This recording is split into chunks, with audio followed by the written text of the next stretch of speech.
আজকের মধ্যে এই মেডিকেল ভর্তি পরীক্ষার গতকালের রেজাল্টটা বাতিল করে পুনঃপ্রকাশ করতে হবে, যেখানে কোনো কোটা থাকবে না। যেখানে মেডিকেলের কাটমার্ক ছিল 74, সেখানে 71 পেয়ে একজন শিক্ষার্থী ঢাকা মেডিকেল কলেজে কিভাবে চান্স পায়?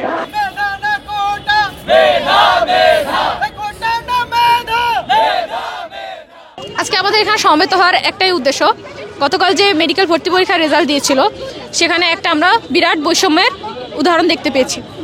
সেখানে হচ্ছে মেডিকেল ভর্তি পরীক্ষার পাস মার্ক 40, এই মার্ক দিয়ে হচ্ছে শিক্ষার্থীরা মেডিকেলে পড়ার সুযোগ পাবে, সেখানে 37 নাম্বার পেয়ে কিভাবে হচ্ছে চান্স পায়? এর একটাই উত্তর, কারণ তারা মুক্তিযোদ্ধা কোটার অধীনে ছিল।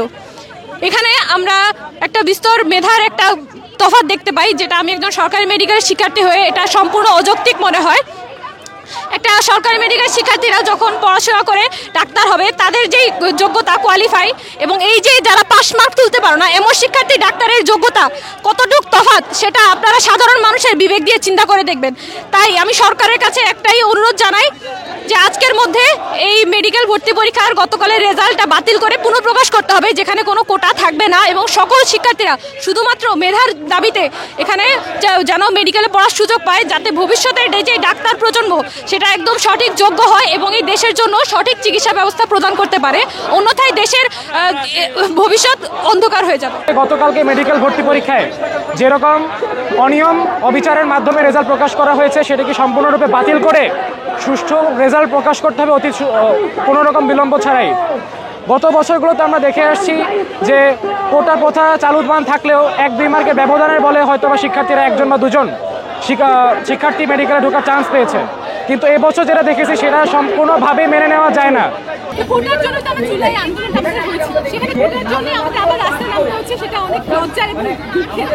তারপর আসে আমাদের মেডিকেল সেক্টর, অন্যান্য সেক্টরের কথা বাদ দিই, মেডিকেল সেক্টর, সেখানে আমরা ভবিষ্যতে ডাক্তার হই, আমাদের উপরে মানুষের জীবন নির্ভর করছে, সেখানে মেধার উপরে কোটা দেওয়াটাই কিন্তু একটা ঠাট্টামূলক, ঠাট্টা লাগে আমাদের কাছে। আমাদের পাস মার্ক হলো 40, সেখানে 40 হলো পাস মার্ক, এই 40 দিয়ে আমরা তো প্রাইভেট মেডিকেলেও চান্স পাইতে হইলে আমাদের অনেক স্ট্রাগল করতে হয়। সেখানে 37 পেয়ে একটা স্টুডেন্ট শুধুমাত্র ফ্রিডম ফাইটার ভোটার কারণে কিভাবে একটা সরকারি মেডিকেলে একটা সিট পায়, সেটাও কিন্তু প্রশ্ন থেকে যায়। যেখানে মেডিকেলের কাটমার্ক ছিল 74, সেখানে 71 পেয়ে একজন শিক্ষার্থী ঢাকা মেডিকেল কলেজে কিভাবে চান্স পায়?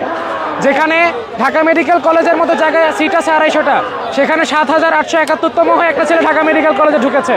যেখানে একটা ছেলে সারা বছর পড়াশোনা করার পরে 72-73 পেয়ে চান্স পায় নাই, সেখানে একটা ছেলে 37 পেয়ে সরকারি মেডিকেলে পড়ার সুযোগ পেয়েছে। এটা আমাদের মেডিকেলের শিক্ষার্থীদের জন্য অত্যন্ত ন্যাক্কারজনক এবং অপমানজনক।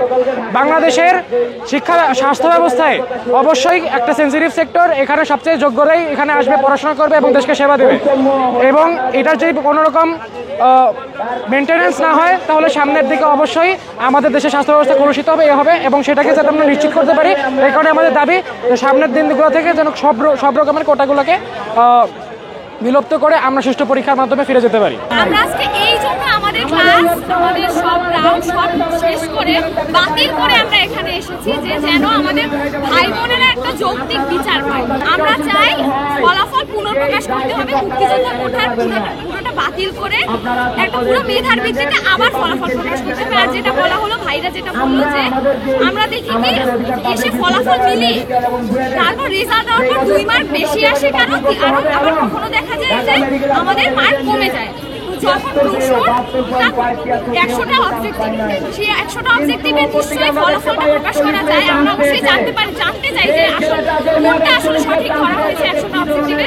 তো আমরা মানে এই যে অবজেক্টিভের যে কোনটা সঠিক ধরেছে, আমরা সেই রেজাল্টটা চাই, আমরা দেখতে চাই যে কোনটা ঠিক।